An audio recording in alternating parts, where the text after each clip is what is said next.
Matthew Villalta plays goaltender for the Ontario Reign, and he joins us now. Matt, how are you doing? I'm doing great, guys. Good to be on today with you. And how you guys doing? I'm doing well. Thanks for asking. It might be the Yeah, first time perfect. someone's ever asked the other way. Right on. Duels, you doing well? Doing well, yeah. It was nice to hear it. Like Cam said, you don't Mm-hmm. always get the return. How you doing? So it's a great Yeah. start to this Especially in this interview. in this climate of just the quarantine. Everyone's negative Mm-hmm. sometimes. So Yeah. what a guy, Very true. starting off strong. You've gone up one Yeah. notch officially in my book, which Perfect. puts you right at notch one. So Wow. That's um, awesome. very good. Well, I want to get into it, but as always, we're going to start you off with a something to get the mind moving, and another would you rather today. We've been sticking with those. So, would you Right on. rather never be able to use ice in a beverage ever again? No ice, so nothing like Mm-hmm. that. And you're turning 21 soon. You want to have Mm-hmm. your first drink on ice, then you can't do it. So, no Yep. ice, or for the rest of your life, your phone doesn't take pictures. So if you ever want to take a picture of something, you always have to carry around a camera. Wow. That's a tough one. I guess you can always, if you look at it, I guess you can always make your drink cold as long as you have like cold water or you refrigerate whatever you're drinking. Well, now For let me me, cut you off there, because you can make it cold, but if you go to a bar, you can't, yeah. like, they're gonna have ice and you have to say no ice. So Yeah, see, that's tough because I love taking pictures of things. I love the outdoors. So whenever I'm outside, if there's a cool sunset, I'll take pictures. Whenever I go fishing, my brother or I would catch nice fish. We'll take a picture with it. So I feel like the camera is like really convenient. And I feel like if I had to carry a camera around, that'd probably be a little too hard. So I'd have to go with the no ice.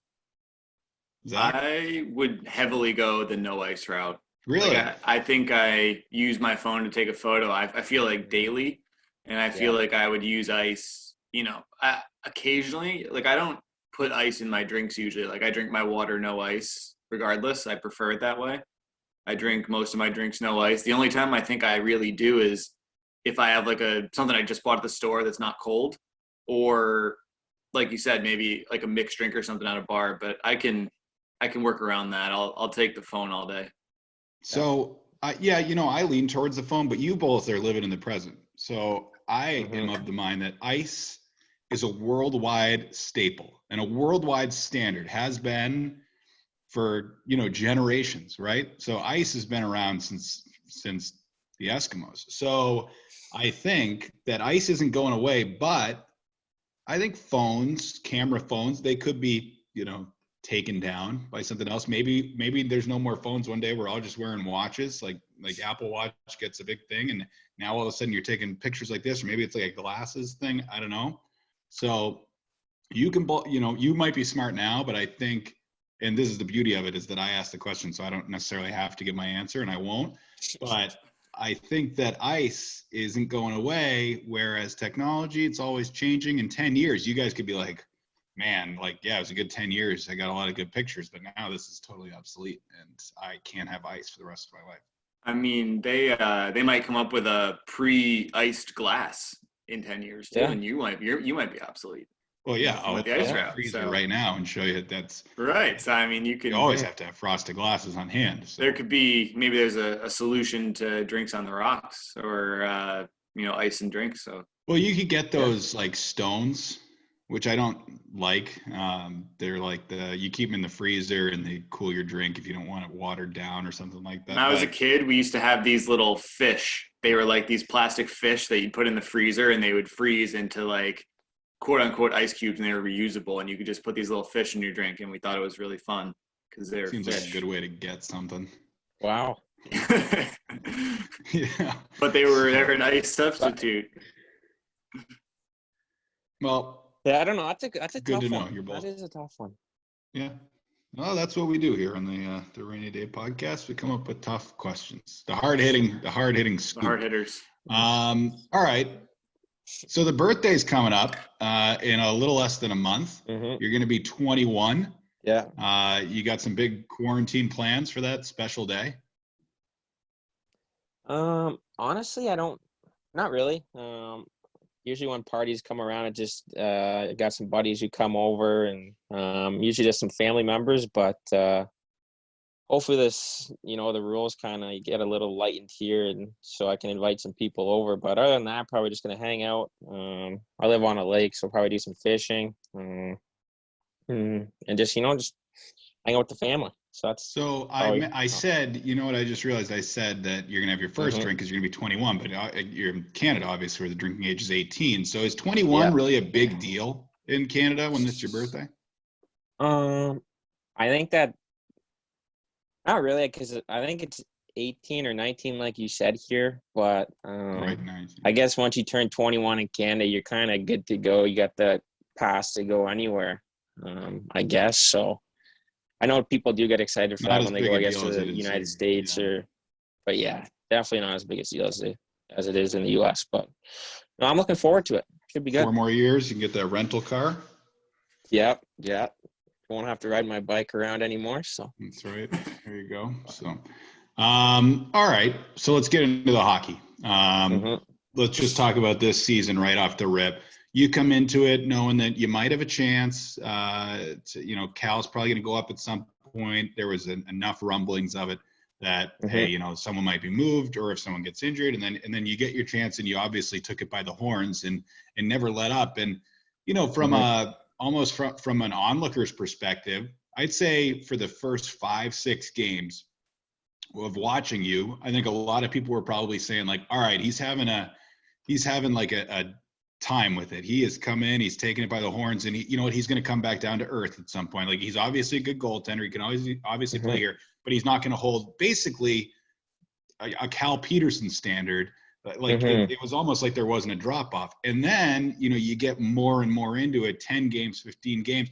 And all of a sudden you're like, okay, this kid can play. He's very good. And he's going to play at this level for the rest of the season. How confident were you in yourself when you got in between the pipes and were getting the lion's share of Hmm. the starts? And at what point were you like, I can hang in this league? Yeah, for sure. I think definitely as the season progressed, I think it's fair to say I kind of started off slow.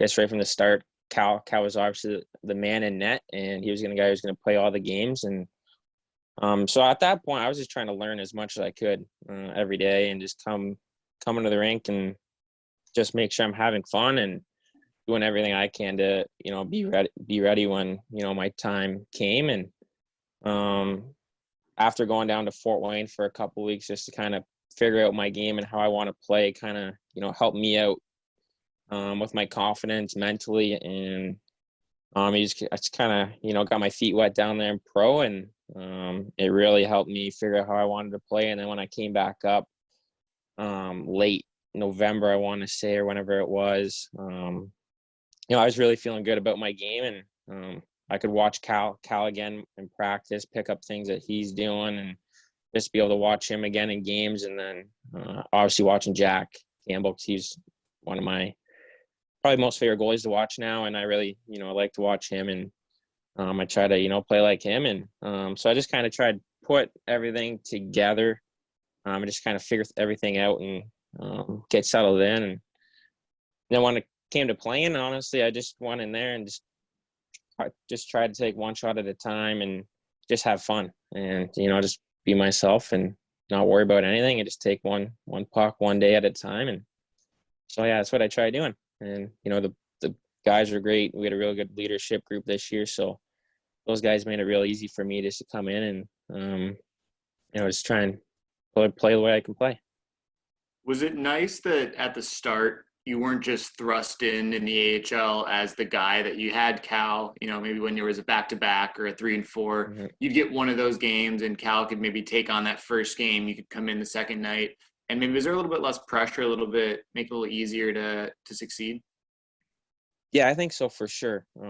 You're obviously not getting thrown in the net. With little experience, you got a guy like Cal you can learn from and just watch and see how he plays different situations, and then you can see how he approaches with playing a lot of games and see how away from the rink how he takes care of himself, and then when he gets to the rink, everything that he does, that he puts into it to get himself ready for the game, was huge for me. And then obviously, like I said, going down to Fort Wayne just to play a couple games and at the East Coast level. And so that, I think that was, really huge for my first year. And, I feel like I made some really good strides with my game. And, but yeah, that for sure, I feel like made things a lot more easier when I came back up after that first game in Tucson. I think we lost 3-2. That was a pretty close game, but I remember after that game, I was like, okay, I think I can play at this level. So then after that, it's kind of, your confidence gets a little bit, built up a little bit more, and you believe in yourself more, that, that you're not, maybe if you can say you're not as scared as the league. You obviously come in the American Hockey League, you got, a lot of guys who can play in the NHL. But yeah, I mean, I think that made things a lot easier. It wasn't a big discrepancy, but your numbers were better in the AHL than they were the ECHL. And you actually see that a lot with goaltenders. And maybe, you won't say this because, you're a player, but maybe it's because of the defense. And it's not as good as the AHL. But do you think, like why do you think that is? Because it happens quite a bit. Like, is it hard? Is it there's a better structure in the AHL? It's just a lower scoring league, or, why is that? Well, I think in the East Coast, things are a lot more wide open. I feel like it's more like a little bit like junior hockey, like back in OHL. There's a lot more room for guys to do things. I feel like the speed is a little slower. The game speed, that's one thing I noticed. And structure is not as it's like just not as structured as American Hockey League and the, perhaps the Kings and all of our systems that we have in Ontario. And but yeah, there's just a lot. You see a lot of different plays and different type of, just plays evolving in front of you in the East Coast, whereas you don't maybe see them in the AHL just because things are more structured. So that's where I feel like maybe numbers might get, lower or higher, just depending on, the teams and, what they play. You had to battle for you had to Tom Brady it in junior to battle for the starting job. I saw there was an article on the AHL.com's homepage the other day, and I think it's still up there somewhere. So everyone should go read that on you. And Joseph Raymakers, is that how you say his last name? Yep.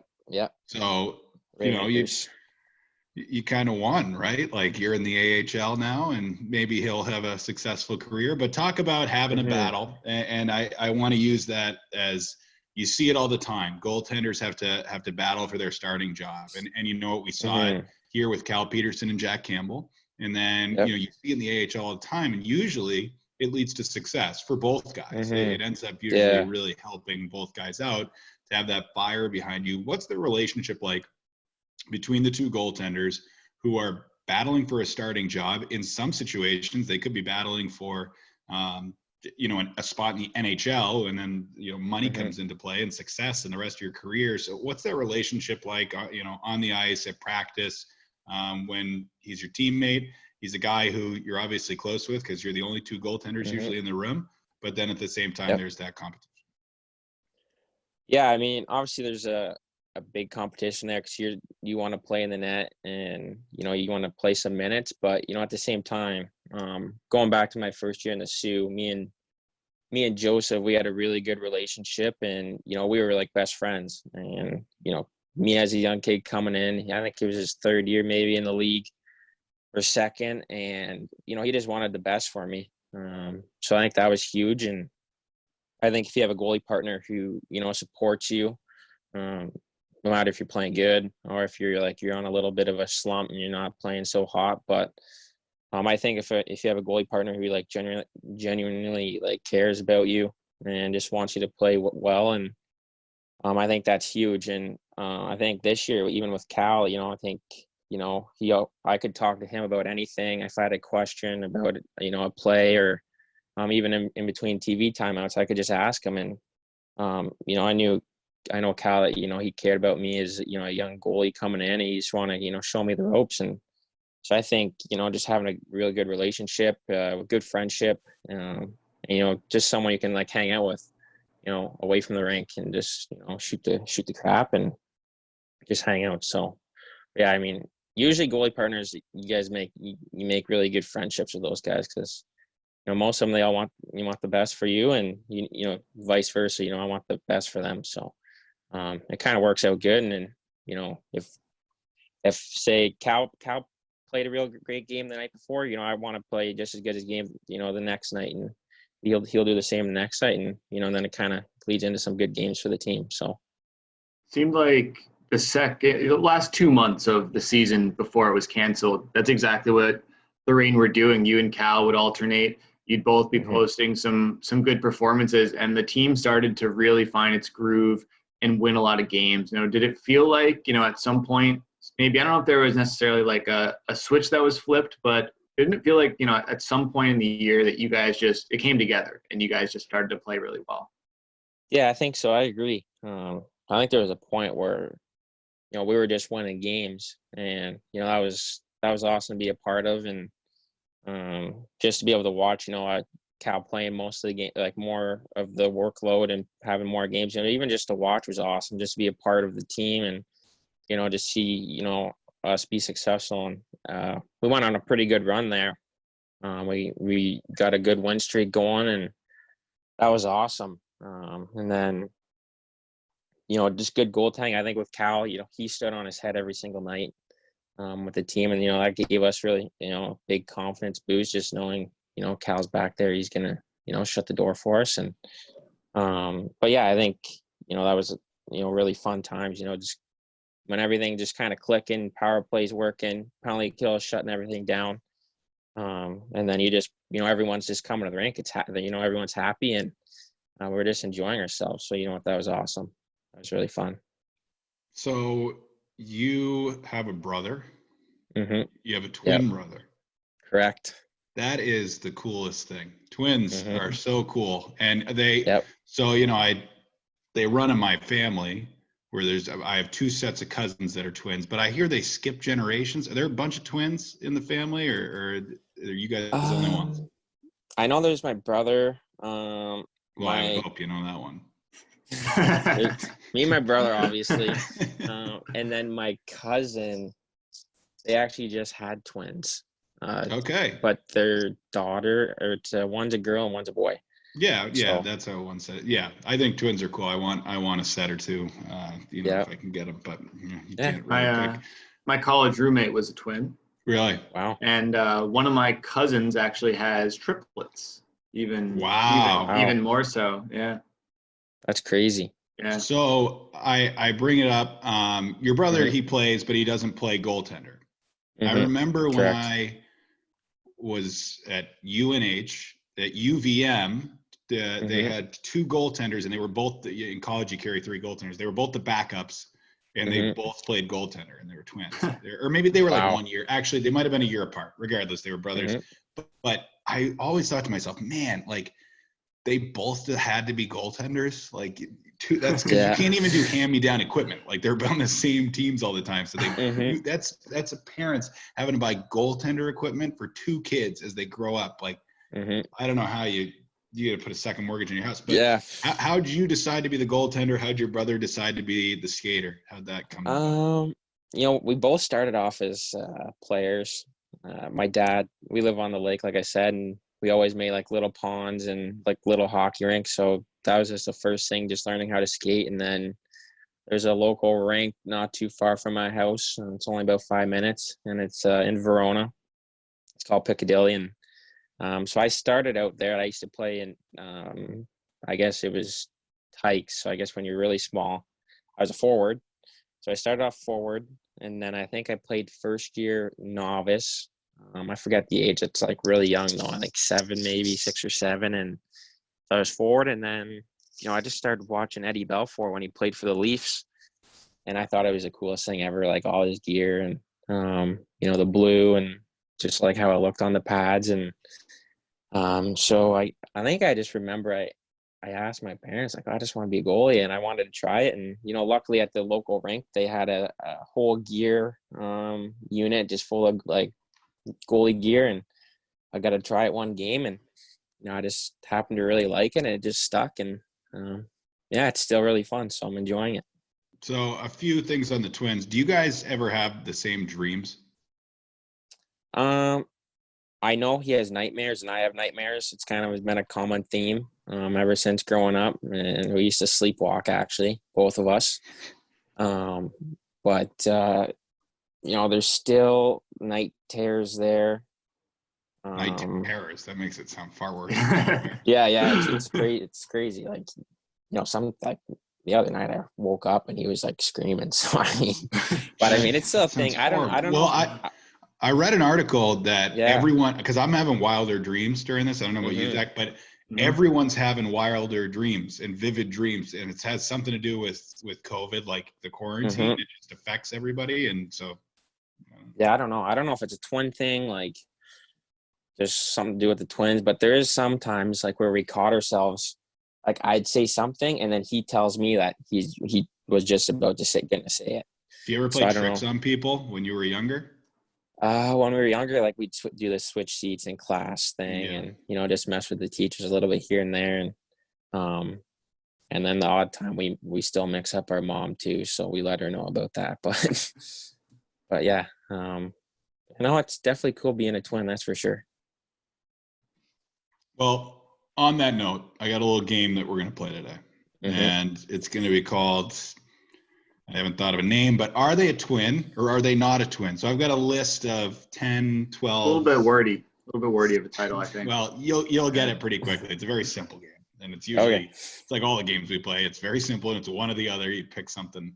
So I'm going to give you a celebrity name, and you got to tell me if you think they have a twin or don't have a twin. And we'll see who can get more right. We'll see how well you know twins. Because I expect you to get all of these. Twins are supposed to know twins. Give it a shot. It's like that scene in The Office when, what is it? Michael's talking to a woman at the bar, Zach, and Dwight goes over. He says, "You got to see this. I found twins." And Michael leaves the woman, and it's two male twins that he just wanted to go look at. I always get a kick out of that. But here we go. Let's start her right off. Scarlett Johansson, twin or no twin? I'm gonna say twin. Zach? I was thinking twin also. I have no idea why. Yeah, she's a brother, Hunter, who is a twin. So you both got that one correct. You're both. I think I honestly just thought you were gonna start the game with someone who did have a twin. Yeah. So I was like, you're not gonna go with no twin off the bat. So why? Maybe I would have. I don't know, but you didn't. I don't know. Well, we'll see if you can get the. Maybe there's a pattern. You never know. All right, Danny DeVito. Danny DeVito. Ooh. I don't know who that is, but you don't know who Danny DeVito is? You're not going to know a lot of these names. You don't know DeVito. Always Sunny in Philadelphia. Matilda's dad. No, doesn't ring a bell, but I'm going to say no twin. I was going to say no also. Yeah, he doesn't have a twin. We're going to move right along. I don't know. You got Googling to do after this. Vanna White. You know who Vanna White is? She is I could say yes. She's a model on Wheel of Fortune who handles the board for Pat Sajak. I'm gonna say yes. I'll say no. She does not have a twin. None of it. Right? All right. Vin Diesel. Vin Diesel. No, I don't think he has a twin. I'm gonna say yes. He does have a twin. Oh, his twin's name's Paul. It's not Paul Diesel, which I also found out Vin Diesel's real name is Mark Vincent. So wow, which I guess Vin. That's a pretty good switch. Like Mark Vincent's a fine name. Yeah. But you go Vin Diesel. Yeah. Yeah. And you just get people to start calling you that, like. You're just known as Vin Diesel because you decided you wanted people to know you as Vin Diesel. You got to go through like some growing pains with that, huh? Like all of a sudden, it's not Mark Vincent anymore. It's Vin Diesel. Like you got to, people really have to take you seriously if you're going to do something like that. What do you think his mom calls him? Like he's probably still Mark, right? Maybe he's like, Vinny. I don't know. Hey. I guess we could find out. Kiefer Sutherland. 24, Jack Bauer. I'm going to say no. He is a twin, right? I think I actually knew that. He has a sister. Twin. Wow, right now, Zach, I would have thought Zach is the one with a twin. I don't know any Okay. of these. I don't even know Vin Diesel. Okay, well, you'll know this. You'll know this. Ashton Kutcher. Okay. I feel like I should probably know if he does or not, but I'm gonna say no. I'm gonna say no also. He has a twin. You're both wrong. Huh. Yeah, twin There Michael. goes, Wow. there goes the record. Perfect game is over. All right. You might not know him because this is American history, and so I Mhm. won't hold it against you. But Benedict Arnold was a traitor in colonial times. Yeah, I've heard of him. Okay. Benedict Arnold. You know what? I'm gonna say no. Also, the hero of the Battle of Saratoga. People forget that. Big hero in Saratoga Springs, New York. Usually treason overshadows. Yeah, but you know what? Battle of Saratoga, when that happened, he was the guy. I'm going to say he does have it. No, he does not. So Matty Beach on that one. Perfect. Tides are turning. All right, Larry King, longtime personality on, was it CNN? I don't know who that is. You don't know who Larry King is? I know the name. I think I Larry knew. King Live? All right, then we'll just move on. I think I knew he was like a news guy, but I'm more disappointed in the names that you both don't know on this list. John Heater, Napoleon Dynamite. also Jimmy McElroy in Blades of Glory. Also Jimmy McElroy in Blades of Glory. I'm gonna say yes. I think he does have a twin. He does have a twin, yeah. Dan. Carlos Mencia. Carlos Mencia. No. I haven't heard that name in feels like 10, 15 years.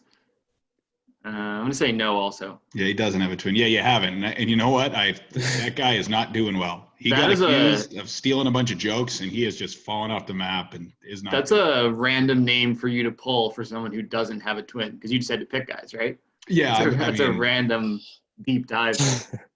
Well, I feel like that was the guy that was always on like Comedy Central when I came home from school in like seventh grade. Yeah, it was a while ago. last one, Rami Malek. Rami Malek? You know who that is? The No. Bohemian Rhapsody actor who played Freddie Mercury. He was in The Pacific too. Thought he did really good in that. But, all right, he won Best Actor. I'm just gonna go with no. I think he does. Yeah, he does. You know what, guys? I'm really disappointed in these names. So you know the fake ones, Zach, the random names I pulled were Danny DeVito, Vanna White, Benedict Arnold, Larry King, and Carlos Mencia. So I really had to think outside the box. But when were you sitting here and being like, you know what? What we need in this game is to pull a guy from the Revolutionary War in 1770 to see if he did or did not have a twin. Hey, didn't it trip you up? You guessed he had a twin. I did, yeah. Yeah, so that's why. Mind of Cameron Close. Yeah, there's always a lot of names rolling around up here. So a lot of things. I want the lead out question. I want the lead out question for Maddie. What's the lead out question? Yeah, I want to take it. I want to take the first question out of the game because I thought of one that I want to ask him. Okay. I know you're probably about to dominate the conversation. So no, please. Let me see what I do. Well, I'm a dominator. I'm an alpha male. If there's one thing we've learned, it's that I'm the alpha, you're the beta, and the guest is just along for the ride. And you're also the last place finisher in our draft from the other Well, day, we're gonna talk about that. Well, actually, we've talked about that, and I have said what I have to say about that. But anywho, that's a simple percentage. If I had 2,500 inherited followers, I like to think that I would have been. You know what? I've said all I need to say on it. So the question I wanted to ask is, you have an interesting, I'll say, routine with your equipment. The first time that I watched you play, Maddie, for a start, was in Tucson. And I was texting our equipment staff and asking, is there something wrong with Maddie's jersey? Like, I thought it was like damaged or something, because you put so much water on your gear that it taints the rain crest and makes it like a gray in the middle. And I just had to ask, what is up with that? And is that something you've always done? Yeah. So I spray, I don't know if you know, Cameron, but I spray my gear down with water. I got my little spray bottle that the equipment staff set me up with. And I actually got that from the spray bottle from Jack Campbell. I saw him do it and I was like, oh, this is a genius idea. Because before I used to like take all my gear, like in junior, I'd take my gear to the sink and I'd throw or the shower and I'd like put water on like all my gear. And I guess it's just because I don't like crusty gear, and that like kind of get that if it just sits in the room like all morning before practice and then after. And but yeah, I just like the feeling of wet gear. I don't know. I It's kind of have weird, noticed. but I noticed the same thing. I thought you were wearing it like a knockoff jersey Right. because the logo is by. Now, this gives me an idea because at the Reign, we're all about fan experiences. So you tell me if you'd be up for this and we can make it happen. So right now, if you're a group and you want to go to an Ontario Reign game, you might be able to secure one of our fan experiences. So you might be able to sit on the bench before the game. You might be able to be in the high five tunnel, or maybe you get to sit in the penalty box. You get to sing the national anthem. There's certain things that you're able to do. I'd like to propose that we add another group experience in here. We purchase 15 super soakers, and you walk out of the locker room and 15 lucky kids get to just annihilate you with those super soakers, and then you go right out onto the ice. That would get on ESPN. I think so. I mean, it'd be doing the same thing as my spray bottle. So that's what I'm saying. Let's give it back to the fans, at least while we're here in the American Hockey League. And all right, this is an idea. This is an out of the quarantine idea, and I'm gonna hold you to that. So that could be a good promotion. I think it'd be a great promotion. Maybe a one night only type of thing. So it's just special. But you know, there's something there. There's something there. You know, you're big time. Gonna make it happen anyway. So yeah, I did. I remember noticing that and thinking it was a knockoff. I was like, this looks weird. So like I was wondering like if like your jersey got ripped or something and they had to like pull one out of the back which is from the closet, they had to make it up real quick. I just didn't know what was going on. Yeah. And then I used to drink, obviously on the bench they got like yellow Gatorade or blue Gatorade.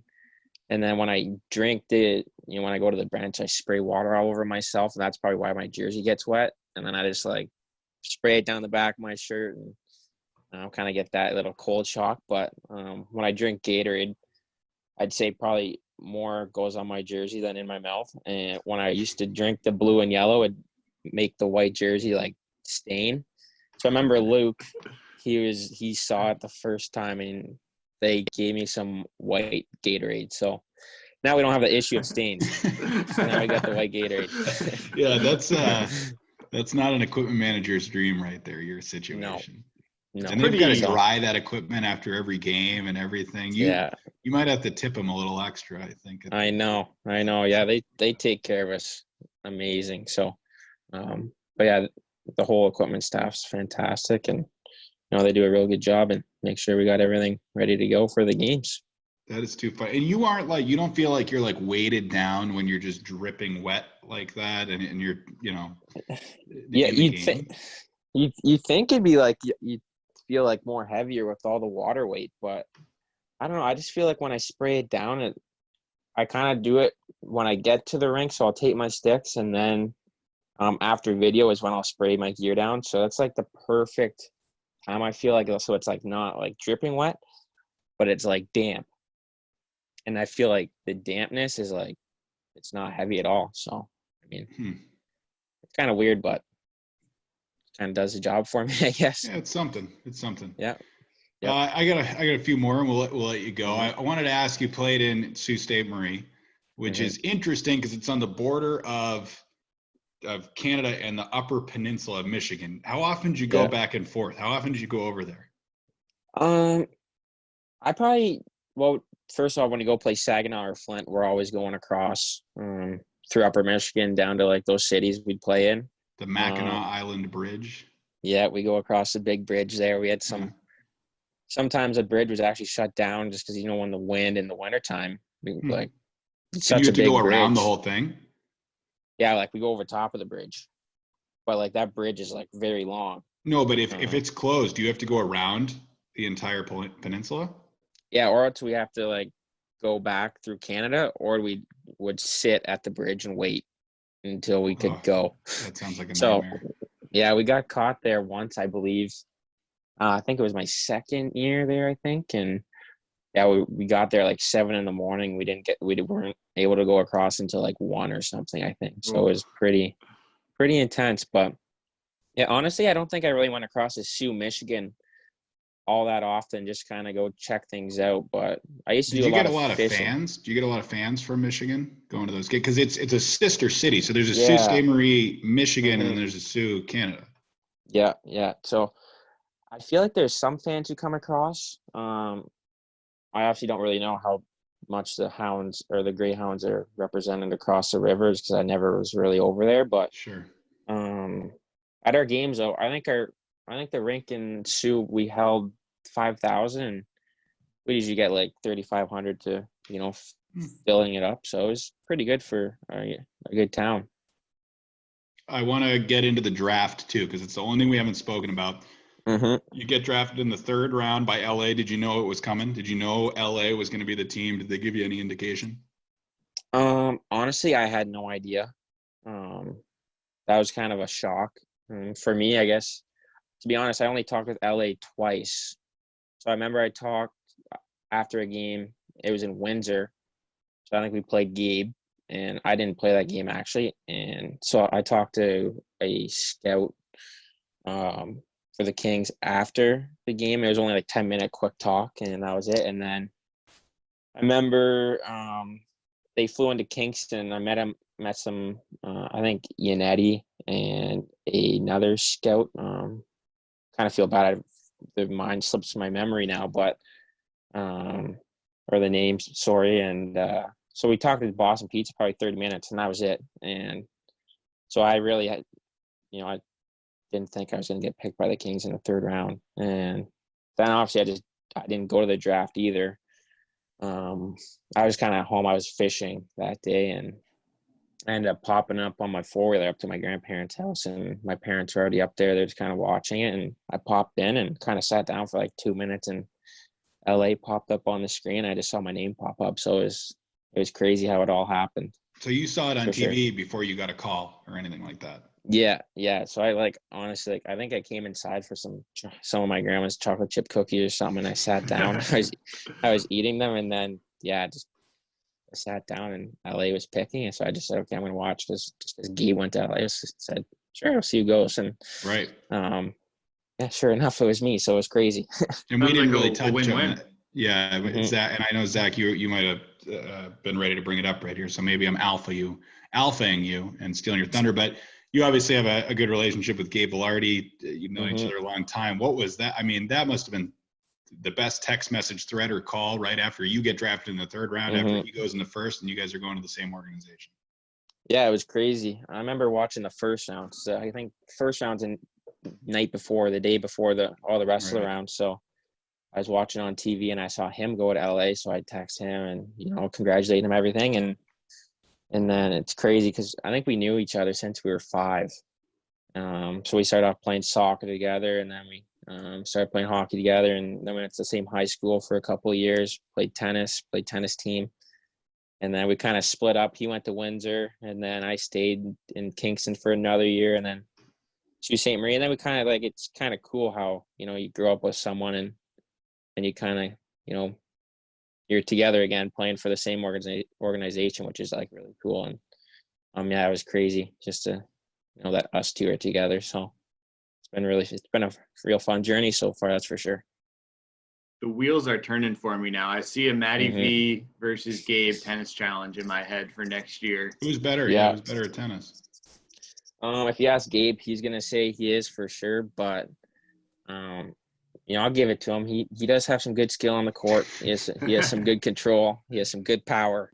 I just got to figure out my power. Sometimes I just hit it and it sails into the that cage behind it. So I don't really get in between the lines too often. But we do get some good rallies going together, and it's just a fun little sport we can play together. Just kind of take our mind off things. So it's been good. You might already know there's some nice tennis courts in El Segundo. Very close to the rink. There's that big park with a ton of tennis courts. Closed right now. Not that you're here, but very cool spot to play some tennis. Yeah, we used to go on Hermosa right across from Vaughn's. They got that little skate park there. Yeah, they got some nice courts there too. But yeah, we're always open for some tennis games. the two things we've taken from this podcast are Mm-hmm. Super Soakers for Matthew Villalta pregame. That's a new fan experience with the Ontario Reign.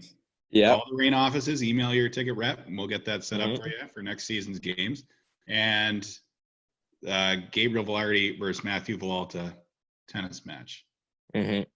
I like That sounds great. Yeah. Wimbledon, That's awesome. we'll call it, with a V. Right? Wimbledon. Yeah. There you go. Wimbledon. All right. Wimbledon Awesome. 2020, maybe 21, depending on when we can go play. Well, you'd be Yeah. 6 feet apart. Yeah. All right, Maddie, we really appreciate you coming on. Yeah. And best of luck moving forward. Hopefully we'll be seeing you again soon, and Yep. hopefully we'll have you on here again another time.